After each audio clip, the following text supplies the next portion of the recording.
Today I'm going to debunk the International Space Station using a two-pronged attack. Bear with me.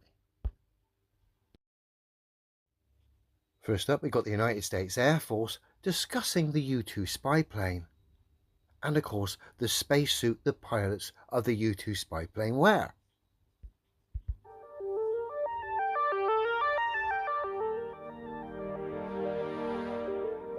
The suit by itself is roughly about $125,000. Altogether, a fully dressed pilot's about $250,000. A helmet ranges about $60,000 on its own.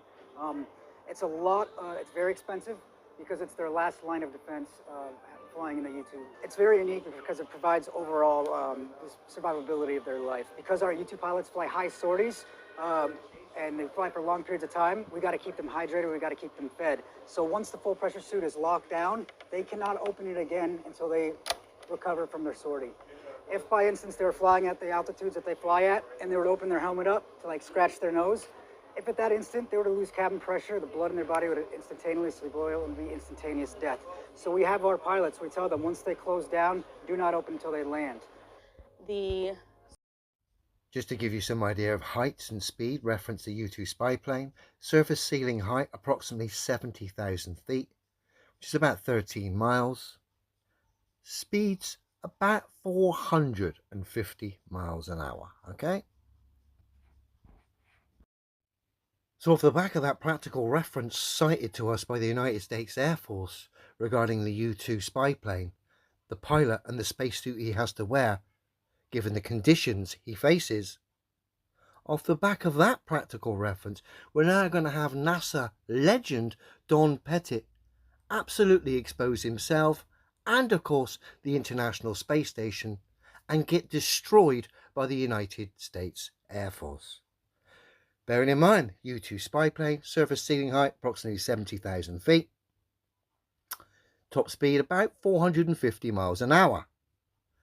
International Space Station, supposedly 17,500 miles an hour, at a height of approximately 240 miles. Remember, if they lose cabin pressure, they have a leak with the U-2, and he doesn't wear his spacesuit, the U-2's pilot's blood will boil instantly. But if it happens here on the space station, look!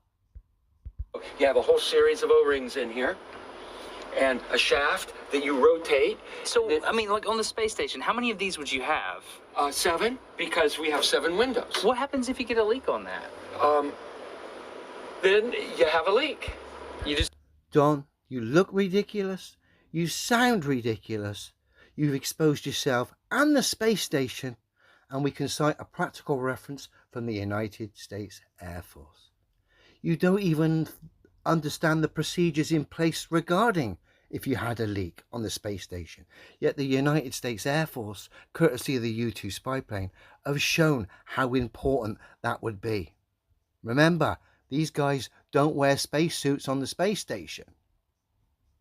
No one denies we see something in the sky go across at night. That's obviously not the silly pantomime charade we see on our screens played out to us. More than likely a high-altitude drone, several of them, more than likely. But Don, courtesy of the United States Air Force, has just mugged himself off and made the International Space Station look ridiculous. Have a leak. And what you would do is... is... lose air. Yeah, you would probably seal the whole cupola off.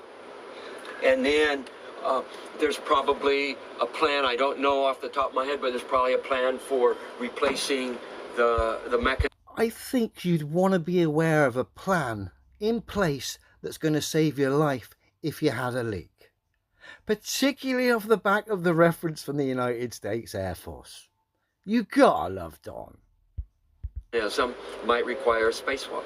So my question is, how can you operate a lid on the outside of the space station by manipulating something mechanical on the inside of the space station without losing air pressure?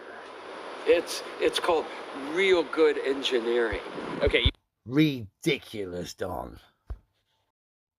As if that wasn't bad enough, look at this. How many flights a day on Earth? Roughly 100,000 flights take off and land every day all over the globe. How many air traffic controllers are there in the world? World Air Traffic Control. More than 14,000 air traffic controllers manage traffic. So let's round it off. Let's say 15,000. Air traffic controllers manage 100,000 flights a day. Okay? So we've got that as a reference. How much space junk is there? Estimates suggest that there is already more than 100 trillion untracked pieces of old satellites circling the planet. 100 trillion of untracked pieces of old satellites supposedly circling the planet. Look how ridiculous that is. Look. And you're expected to believe Don was on the ISS, ducking and diving through that lot, knowing that the U-2 pilot, if he loses cabin pressure, not wearing a suit, he'll die instantly. But all of that lot on the ISS was supposed to believe they're flying ludicrous speeds through that lot, not having a clue of any of the procedures involved. Should an incident happen, which would more than likely kill them instantly or nearly instantaneously. Can you see how ridiculous all of this is?